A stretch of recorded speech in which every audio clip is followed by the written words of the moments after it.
तो आज की इस गहन चर्चा में आपका स्वागत है। हम सब कहीं ना कहीं एक परफेक्ट जिंदगी का दिखावा करने के दबाव में जीते हैं, है ना? बिल्कुल। सोशल मीडिया पर सब खुश हैं, ऑफिस में सब कामयाब। पर इस दिखावे के पीछे की सच्चाई क्या है? आज हमारे पास जीवन जीने की एक मार्गदर्शिका के कुछ अंश हैं और हम इसी दिखावे या नकाब को हटाने पर बात करेंगे। हम इसके 5वें सिद्धांत पर ध्यान केंद्रित करेंगे, जो है सत्य एवं वास्तविकता। और ये विषय जितना सीधा लगता है उतना है नहीं। ये सिर्फ सच बोलने के बारे में नहीं है, बल्कि सच्चाई से जीने के बारे में है। अच्छा। इसका एक हिस्सा तो हमें सच बोलने को कहता है, लेकिन दूसरा हिस्सा हमें कुछ ऐसा करने को कहता है जो लगभग नामुमकिन लगता है। वो क्या? अपनी मुश्किलों और कष्टों को ईश्वर का भेजा हुआ तोहफा समझना। बिल्कुल। तो हमारा मकसद यही समझना है कि इस सिद्धांत का असल मतलब क्या है। क्या हम वाकई बिना नकाब के जी सकते हैं? और क्या हम सच में जीवन की कठिनाइयों को एक अलग नजरिए से देख सकते हैं? तो चलिए इसे परत दर परत खोलते हैं। शुरुआत करते हैं पहले हिस्से से, सदा सच बोलें। हाँ। शेक्सपियर ने भी कहा था, सबसे ऊपर अपने आप से सच्चे बने रहो। सुनने में तो बहुत अच्छा लगता है, पर असल जिंदगी में इसका मतलब क्या है? ये एक बहुत जरूरी सवाल है, क्योंकि ज्यादातर लोग इसका मतलब सिर्फ झूठ मत बोलो से निकालते हैं। हाँ। लेकिन हमारे सामने जो स्रोत हैं वे इसे कहीं गहरे स्तर पर ले जाते हैं। यहाँ सच्चाई का मतलब है बनावटीपन से दूर रहना, बच्चों जैसी मासूमियत और सरलता को अपनाना। एग्जैक्टली। जब आपके विचार, आपके शब्द और आपके काम तीनों एक ही लाइन में हो, कोई विरोधाभास ना हो। यहाँ एक बात वाकई दिलचस्प है, अगर सच बोलना बच्चों की तरह हमारा स्वाभाविक गुण है, तो फिर हमें इसकी याद दिलाने की जरूरत ही क्यों पड़ती है? हाँ बिल्कुल। इसका मतलब तो यही हुआ कि बड़े होते होते हम कहीं ना कहीं झूठ को अपना लेते हैं। अपने चेतन मन से, अपनी इच्छा शक्ति से खुद को नियंत्रित करते हैं। लेकिन सच्चाई यह है कि हमारा ज्यादातर व्यवहार हमारे अवचेतन मन में, सबकॉन्शियस माइंड में जमी हुई गहरी परतों से चलता है। सालों की आदतें, अनुभव, डर। हाँ, ये सब मिलकर एक व्यक्तित्व या पर्सोना बना देते हैं, जो अक्सर हमारे असली स्वरूप से बहुत अलग होता है। तो जब हमारे विचार, शब्द और कर्म एक सीध में नहीं होते, तो एक तरह का आंतरिक प्रदूषण पैदा होता है, जैसा कि स्रोत में कहा गया। हाँ, एक बेचैनी महसूस होती है, क्योंकि हम अपने दिल की असली आवाज को दबा रहे होते हैं। लेकिन क्या ये थोड़ा ज्यादा आदर्शवादी नहीं है? मेरा मतलब है, रोजमर्रा की जिंदगी में कभी कभी एक छोटा सा सफेद झूठ चीजों को आसान बना देता है, किसी की भावनाओं को बचाने के लिए या किसी मुश्किल हालात से बचने के लिए। क्या ये वाकई इतना नुकसानदेह है? ये एक बेहतरीन सवाल है, क्योंकि ये हमें इस सिद्धांत के मूल तक ले जाता है। स्रोत इस बात पर जोर देता है कि झूठ को बनाए रखने में बहुत ज्यादा ऊर्जा खर्च होती है। ऊर्जा? कैसे? सोचिए, जब आप एक झूठ बोलते हैं तो आपको उसे याद रखना पड़ता है ना? हाँ बिल्कुल। उसे सहारा देने के लिए और कहानियां बनानी पड़ती हैं। आप हमेशा इस डर में रहते हैं कि कहीं पकड़े ना जाए। ये एक बहुत बड़ा मानसिक बोझ है। अच्छा। तो सच्चाई सिर्फ एक नैतिक गुण नहीं है, ये एक तरह की एनर्जी बचाने की रणनीति है। जब आप सच बोलते हैं तो आप हल्के और सहज रहते हैं। ये तो एक बिल्कुल नया नजरिया है, truth as an energy conservation strategy. मतलब सच बोलना सिर्फ सही काम नहीं है, बल्कि ये हमें मानसिक रूप से आजाद और हल्का भी रखता है। सही कहा। और जब हम बिना भीतरी सफाई के सिर्फ ऊपर से सच बोलने की कोशिश करते हैं, तो हम अनजाने में दूसरों को चोट पहुंचा सकते हैं। बिल्कुल, हमारी सच्चाई कड़वी और चुभने वाली हो सकती है, जिससे हमें बाद में अपराध बोध होता है। इसीलिए स्रोत कहता है कि सच्ची सत्यता जबरदस्ती नहीं आती, ये अंदर से आती है। हाँ, ये अंदर से स्वाभाविक रूप से उभरती है, जब हम ध्यान और सफाई जैसी प्रक्रियाओं के माध्यम से अपने मन की जटिल परतों को हटा देते हैं। तो ये सच्चाई सिर्फ एक नैतिक गुण नहीं, बल्कि एक तरह की दिमागी और भावनात्मक सफाई है। इसी से जुड़ा एक और दिलचस्प विचार स्रोत में है, अध्यात्म को वास्तविकता का विज्ञान कहना। ज्यादातर लोग तो विज्ञान और अध्यात्म को दो अलग अलग ध्रुव मानते हैं। ये एक बहुत गहरा दृष्टिकोण है। यहाँ बाबूजी, जो इस दर्शन के संस्थापक माने जाते हैं, उनके काम को एक वैज्ञानिक खोज के रूप में प्रस्तुत किया गया है। मतलब एक ऐसा विज्ञान जिसकी अपनी प्रयोगशाला है। हाँ, और वो प्रयोगशाला है हमारा अपना शरीर और मन, और इसके नतीजे परखे जा सकते हैं, महसूस किए जा सकते हैं और दोहराए जा सकते हैं। फर्क सिर्फ इतना है कि एक भौतिक वैज्ञानिक 5 इंद्रियों का इस्तेमाल करता है, जबकि एक आध्यात्मिक वैज्ञानिक प्रत्यक्ष बोध यानी डायरेक्ट परसेप्शन का उपयोग करता है। और स्रोत में ऋषि शब्द का भी एक जिक्र है। हाँ, ऋषि शब्द का मूल संस्कृत में अनुभव करना होता है, तो एक ऋषि वो है जिसका अनुभव शुद्ध और निष्पक्ष हो, क्योंकि उसकी चेतना, उसका मन पूरी तरह साफ हो चुका है। मतलब वो मन के फिल्टर के बिना चीजों को देखते हैं। एग्जैक्टली।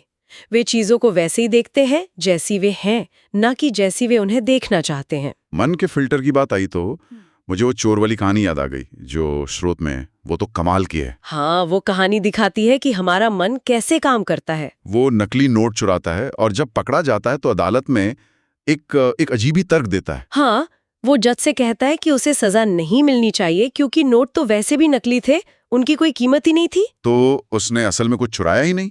कमाल का दुस्साहस है। बिल्कुल। लेकिन ये बिल्कुल वैसा ही है जैसा हमारा मन करता है। हम अपनी ही बनाई हुई झूठी दलीलों में फंस जाते हैं और उन्हें सच मान लेते हैं। सही कहा। हम अपनी गलतियों को सही ठहराने के लिए कितने जटिल तर्क गढ़ लेते हैं, और इसकी तुलना उस परम सत्य से करें जो बेहद सरल है। जो है सो है। बिल्कुल, देयर इज नो आर्ग्यूमेंट। इस स्थिति तक पहुंचने के लिए मन की स्पष्टता और साहस की जरूरत होती है। योग में इसे विवेक कहा गया है ना। हाँ, विवेक, सही और गलत, सच और झूठ के बीच फर्क करने की क्षमता। और ये क्षमता किसी किताब से नहीं आती, ये हृदय की शुद्धता से आती है। मन के धोखे से बचना एक बात है, लेकिन इस सिद्धांत का दूसरा हिस्सा वो तो और भी चौंकाने वाला है। ये कहता है कि कष्टों को ईश्वर की ओर से अपनी भलाई के लिए समझें और उनका धन्यवाद करें। ईमानदारी से कहूं तो ये बात हजम नहीं होती। मैं समझ सकती हूँ। अगर कोई बहुत बड़ी तकलीफ में है, किसी ने अपना कोई प्रियजन खो दिया है या किसी गंभीर बीमारी से जूझ रहा है, तो उसे ये कहना कि ये एक तोहफा है, ये बहुत कठोर और असंवेदनशील लग सकता है। बिल्कुल, और ये सवाल उठाना बहुत जरूरी है। सतही तौर पर ये वाकई बहुत कठोर लगता है। इसका मतलब ये बिल्कुल नहीं है कि हम दर्द महसूस करना बंद कर दें या अपनी भावनाओं को दबा दें। तो फिर इसके पीछे का जो गहरा सच है वो योग के राग और द्वेष के सिद्धांत में छिपा है। राग और द्वेष, इन्हें थोड़ा आसान शब्दों में समझाएंगी? जरूर। राग का मतलब है किसी चीज से बहुत ज्यादा जुड़ाव या आकर्षण। जैसे मुझे प्रमोशन मिलेगा तभी मैं खुश होऊंगा। अच्छा, मतलब हम अपनी खुशी को किसी बाहरी चीज से जोड़ देते हैं। हाँ, और द्वेष का मतलब है किसी चीज से विकर्षण या दूर भागना, जैसे पब्लिक स्पीकिंग का डर या किसी खास तरह के इंसान को नापसंद करना। तो हमारे ज्यादातर दुख इन दो वजहों से होते हैं। बिल्कुल। या तो हम किसी चीज के पीछे भाग रहे होते हैं जो हमारे पास नहीं है, या किसी चीज से दूर भाग रहे होते हैं जो हमारे सामने है। ज्यादातर दुख उस घटना से नहीं, बल्कि उस घटना के प्रति हमारे विरोध से पैदा होता है। एग्जैक्टली। हम असलियत को स्वीकार नहीं कर पाते।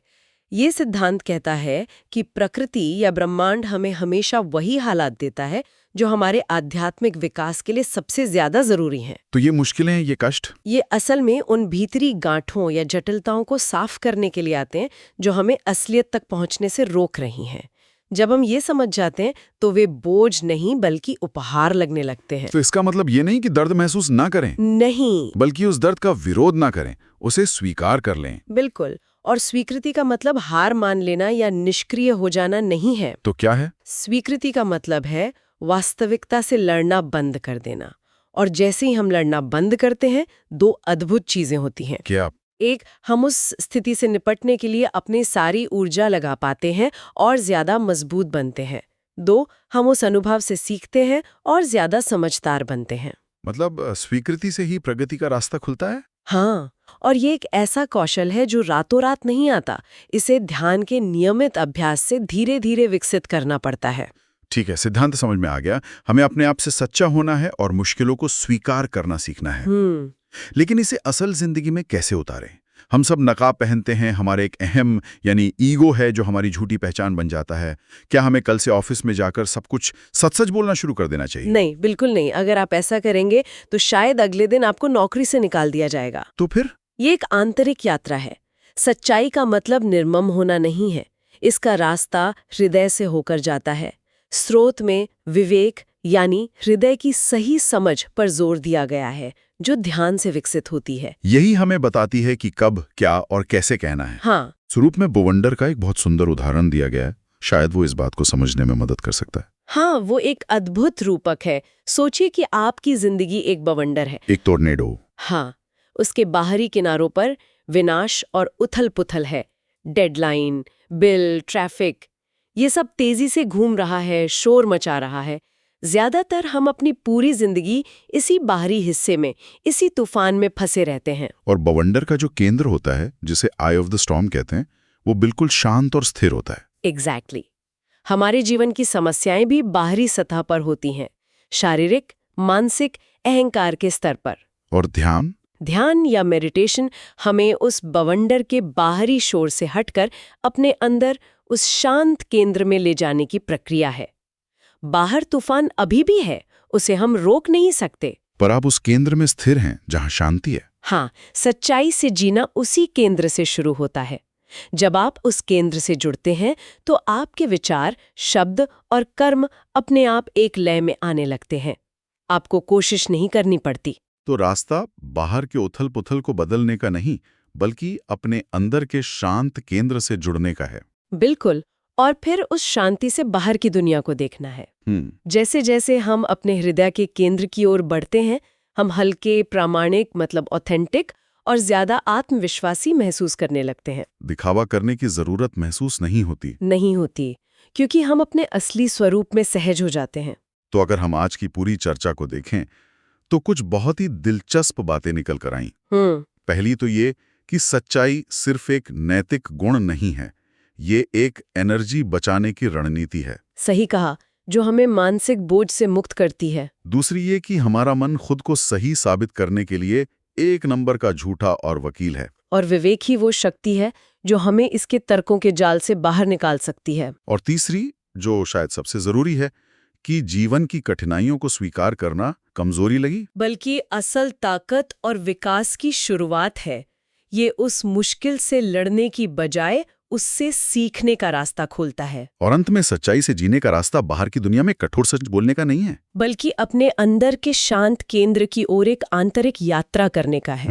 और ये 5वां सिद्धांत यानी सत्यता, चौथे सिद्धांत सादगी के साथ मिलकर बहुत खूबसूरती से काम करता है। सादगी हमारे बाहरी जीवन के ताने बाने को सुलझाती है, और सत्यता हमें अंदर के मायाजाल से परे वास्तविकता को देखने की नजर देती है। दोनों मिलकर हमें शुद्धता की ओर ले जाते हैं। आज की चर्चा एक गहरे विचार के साथ समाप्त करते हैं। शोध में कहा गया है कि हम जो भी अनुभव करते हैं वो हमारे मन का एक प्रक्षेपण है, एक प्रोजेक्शन है। अगर ये सच है और हमारी पहचान भी एक मानसिक रचना है, तो हमारे रोज के अनुभव का कितना हिस्सा वाकई वास्तविक है और कितनी सिर्फ एक कहानी है जो हम खुद को सुना रहे हैं। आज हम अपना कौन सा एक नकाब, चाहे वो कितना भी छोटा क्यों ना हो, कुछ देर के लिए उतार कर अपने असली केंद्र के थोड़ा और करीब जाने की कोशिश कर सकते हैं।